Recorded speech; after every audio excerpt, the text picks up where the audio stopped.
Bueno amigos, vamos a continuar con más. Ya nos encontramos con la doctora Virginia Bafío Torre de Pinillos. Ella es presidenta ejecutiva de Salud, pues esta institución ha iniciado una campaña de prevención del VIH-Sida.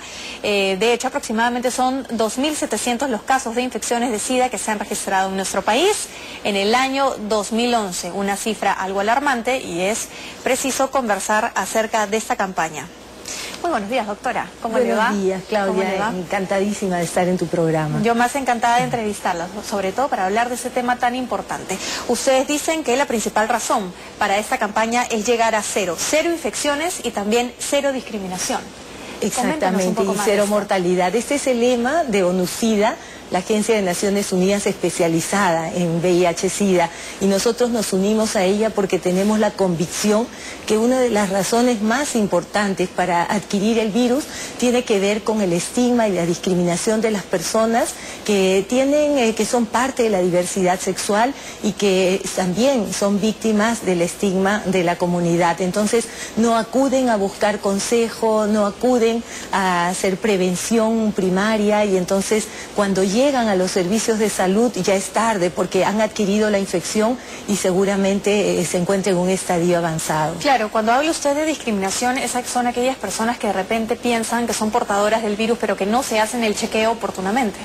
O personas que por motivos de vergüenza. Por motivos de vergüenza, o porque también adoptan conductas sexuales de riesgo, pero no las manifiestan justamente porque tienen el temor que algunas personas se enteren, que los propios profesionales de la salud no puedan guardar la confidencialidad de vida. Entonces, todo esto lo tenemos que manejar adecuadamente, preparándonos institucionalmente para poder hacer una buena consejería, para ganarnos la confianza en el caso de salud de nuestros asegurados, y que ellos puedan llegar a nuestros establecimientos con toda libertad, comentar sus temores, hablar sobre sus conductas también y cómo prevenir la transmisión del VIH. Ahora, imagino que esta campaña se va a hacer a nivel regional también. Bueno, es a escala nacional, desde que vamos a salir en medios masivos de comunicación, y siempre poniendo el énfasis en el tema del diagnóstico precoz. Nos importa muchísimo que las personas, nuestros asegurados, se mantengan saludables desde todo punto de vista, tanto física como emocionalmente. ¿Y qué estadísticas se manejan? Usted nos comentaba que habían 2.700 casos de infecciones registrados el año pasado, pero de este universo de personas enfermas, ¿estamos hablando de mujeres, hombres o mayoritariamente predomina alguno de los dos géneros? Bueno, en realidad predomina el género masculino. Por cada 2 hombres una mujer, así es que es la relación 2-1 o 3-1, y parecía a la situación del país.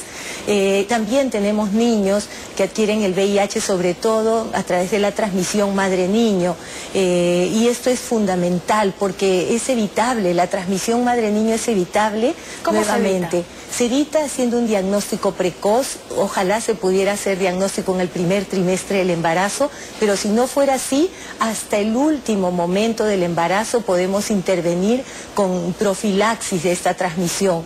Así podemos evitar que los niños lleguen al mundo y que luego tengan que llevar el virus para siempre. ¿Y en la madre gestante que tiene SIDA, es posible aplicarle retrovirales para que la criatura pueda nacer en condiciones normales? Sí, en realidad estamos hablando de madres con VIH, madres que sí, que dentro del paquete de profilaxis se incorpora el tratamiento antirretroviral para la madre, los cuidados prenatales, la realización de cesárea, el parto debería ser por cesárea, la aplicación también de antirretrovirales al recién nacido y el darle lactancia artificial. Este es el único caso prácticamente en que no se recomienda la lactancia materna, sino la lactancia artificial. ¿Y siempre el parto tiene que ser por cesárea? Sí, también es algo que están preconizando, y en el Ministerio de Salud se aplica muchísimo, igualmente en el Salud. Bien, ¿dónde van a dar estas campañas específicamente, doctora? Bueno, estamos preparando... ¿O se convoca de salud? Nosotros tenemos un plan de mediano plazo que lo estamos empezando ahora. Estamos fortaleciendo la respuesta de salud frente al VIH. En esta primera instancia sensibilizando a nuestros asegurados, y luego en los siguientes 2 años ya masificando el tema de consejería, aplicación de pruebas rápidas y el programa de transmisión de de prevención de transmisión madre-niño. Esto es clave porque si podemos hacer buena prevención, ningún niño hijo de madre con VIH debería tener el VIH. Todavía ahora son muchos. El año pasado hemos tenido 42 niños en esa situación, solamente 7 de ellos con el tratamiento apropiado se han librado del VIH, pero los demás sí, ahora son niños con VIH. Bien, están dadas las recomendaciones. Entonces, doctora, hablemos de un tema que ahorita está digamos, una de las noticias más importantes a nivel nacional, porque el dengue ha cobrado ya bastantes víctimas, son alrededor de 20.000 los infectados. Sí, a nivel nacional. ¿Qué hacer con el dengue? ¿Cómo prevenir? Primero hablemos de los síntomas y después de la prevención. Bueno, en realidad toda persona que tenga fiebre, que tenga dolor de cabeza, hay un signo característico que es un dolor detrás de los ojos, como que duelen los ojos en la parte posterior, dolores musculares severos, náuseas, vómitos, en fin, debe acudir inmediatamente a hacerse la consulta médica.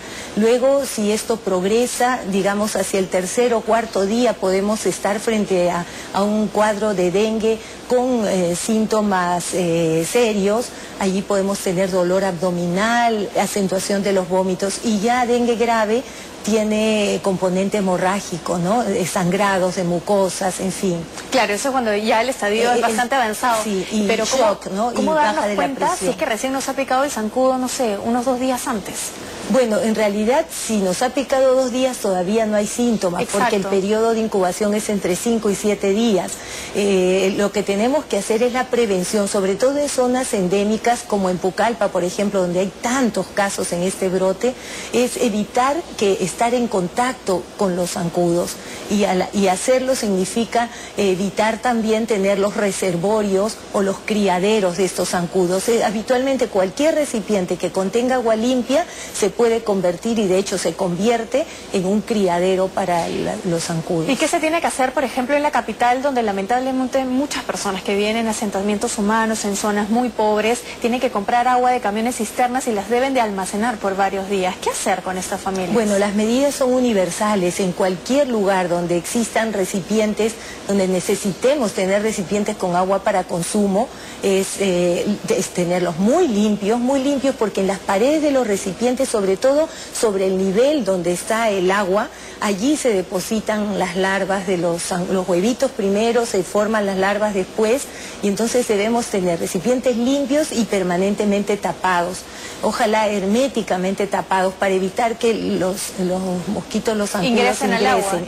al agua y coloquen sus huevos, exactamente. ¿Y sería propicio colocar, por ejemplo, algunas gotas de cloro en el agua o lejía, como se utiliza a veces para lavar los vegetales? Bueno, ¿igual? En general es propicio, claro que sí, porque acordémonos que el agua es un medio de transmisión de diferentes enfermedades, incluso gastrointestinales.